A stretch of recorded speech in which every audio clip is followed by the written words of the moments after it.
family has a unique bond. It provides us with a link to our past, our present, and our future. A family helps to define us. It gives us strength and support, and it changes with every generation.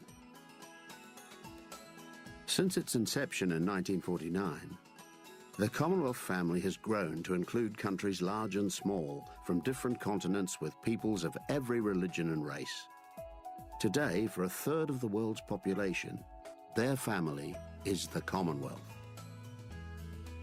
The Commonwealth is made up of countries that have come together to define and share their future.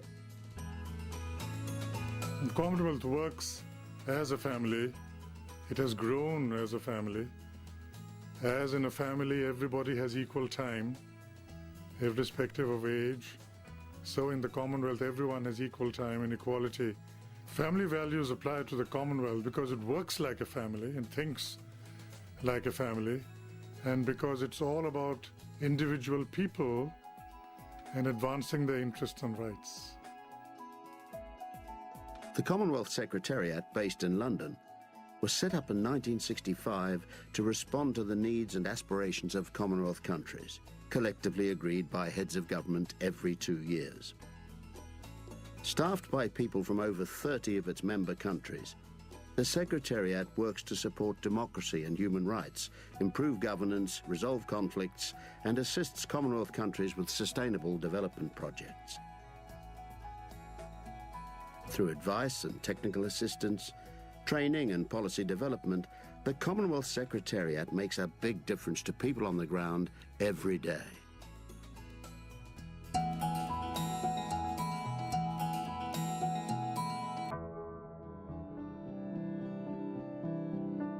Well, my name is Amitav Banerjee. The Commonwealth is a trusted partner, which is why you see more and more countries inviting us in to help them resolve intractable local issues. It is now a global brand name in democracy and in good governance. My name is Mark Stevens. I think one of the main things we do, and we're known for doing, is to observing elections. The presence of Commonwealth observers at the time of an election has a lot of high visibility and it receives a lot of media coverage. In the Maldives, it was the first ever multi-party elections in the country. So it was quite a tense process. Nobody was quite sure how the process would go. It was unknown territory for the country, and the Commonwealth was a very high-profile observer group there. One of the things we try to achieve is to be very visible when we're there, so that the political parties, the institutions of the country, but also the people of the country know we're there.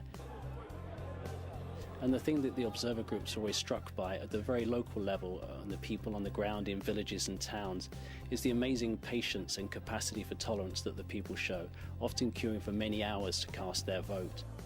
I think we see that there's a great value in promoting democracy and elections, and it's an integral part of our work. Democracy now is at the heart of the Commonwealth experience, and that is all because people matter in the Commonwealth. Democracy is a very people-centered concept.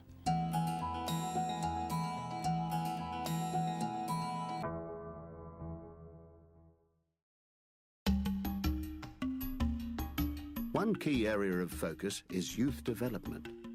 And in Zambia, we're helping young people make a real difference in the fight against HIV and AIDS. My name is Enlas Mwanga. I'm a volunteer for SPW. HIV and AIDS is real. It knows no boundary. I thought I could change people's lives. We, the youths, have become victims to HIV and AIDS. We are living with HIV and AIDS. Last month, I just sadly lost my brother because of HIV and AIDS. My name is Steve Nyondo. I work for Commonwealth Youth Program, Regional Center for Africa. The Young Ambassadors for Positive Living, YAPOs, the concept is taken from having young people that are either infected or affected directly by the HIV/AIDS pandemic. So we partner with SPW, Student Partnership Worldwide, in conducting outreach initiatives. My name is Irene Piri, and I'm a young ambassador for Positive Living. They do see me positive because I'm there always teaching them. Always where I meet them, I tell them that AIDS is real and it's there. here I am, I'm positive, I'm living a positive life. How can you feel? Basically, what we are doing is empowering young people with life skills and the information that will be beneficial. Child abuse. If you are teaching in class, there are those people that don't come out in open. So if you bring up a song, they participate in that song. Even their mind change, they'll feel they are part of the lesson. Hence, it will make them participate in the...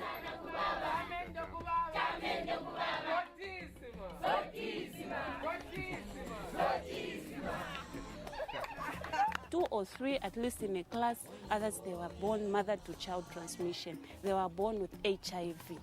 So it's good for us who are positive to be teaching them. As those who are not positive, they can't feel the pain, the impact in that HIV. We are able to teach them the real thing. We are there to empower them, the real knowledge about how it started on us. We'll be there to attend to you, the things that you need to be able to discuss. This project is very important because it is community-based. So they are able to interact with the young people on a daily basis. We have this initiative running in other countries like Uganda, which has recorded very good success records. The pandemic has greatly reduced. We would love to see a HIV and AIDS free generation here in Zambia because we, the youths, are the leaders for tomorrow.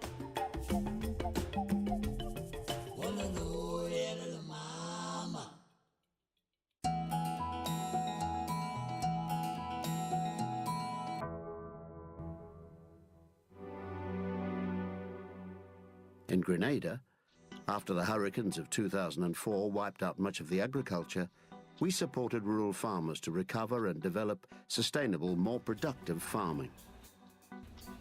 My name is Michael Gabriel. I'm from Telescope St. Andrews, and I'm a livestock farmer.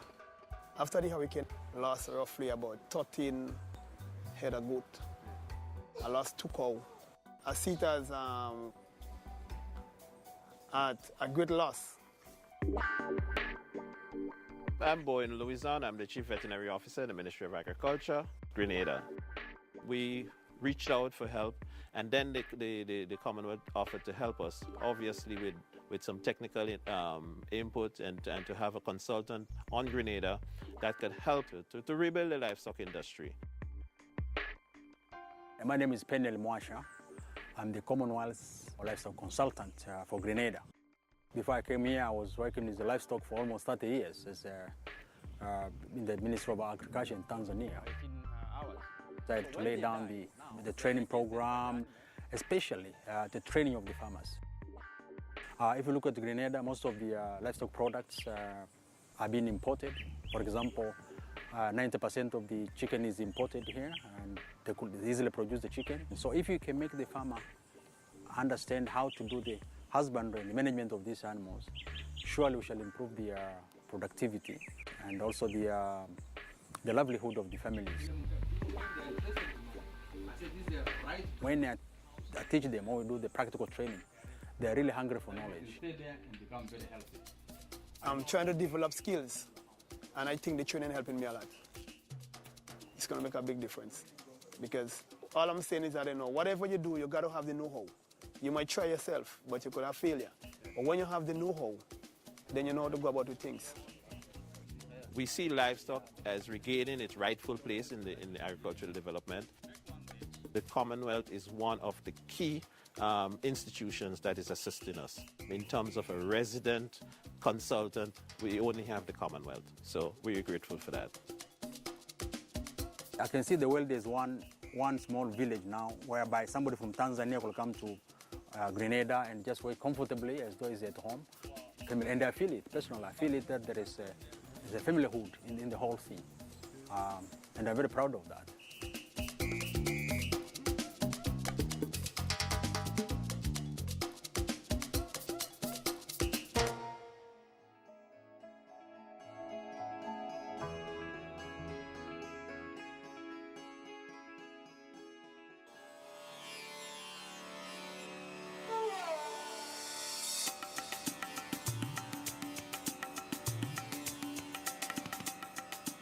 In remote areas of Pakistan, The Commonwealth is helping women to increase their earnings and fight poverty.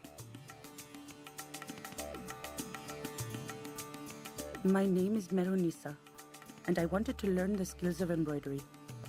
Problems at home made me start the business and make this a profession. The embroidery is done in 4 colors, with cloth purchased from the market.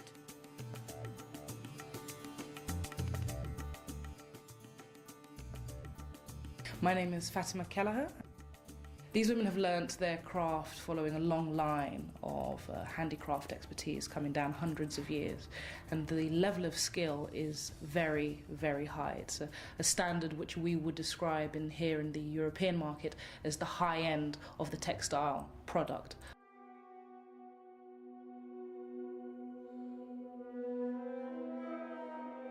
We were told to buy cloth and do embroidery in order to get good returns later. We were also taken to Karachi to get material to do embroidery on. Women from Pakistan came and bought a few pieces. What we needed to do was find another market for them where that level of skill was appreciated and in fact actually wanted for a different type of product altogether. We gave them technical assistance in the form of 2 consultants, one who's a design expert, a designer herself, and the other somebody who's got skills in organizational development, so how to organize the women into enterprise cooperatives so they can take control of their own business and money-making endeavors. We completed the pieces and we were paid 3 times what we usually get. The completion of the project will bring fame and prosperity in Kamarambad and eradicate poverty.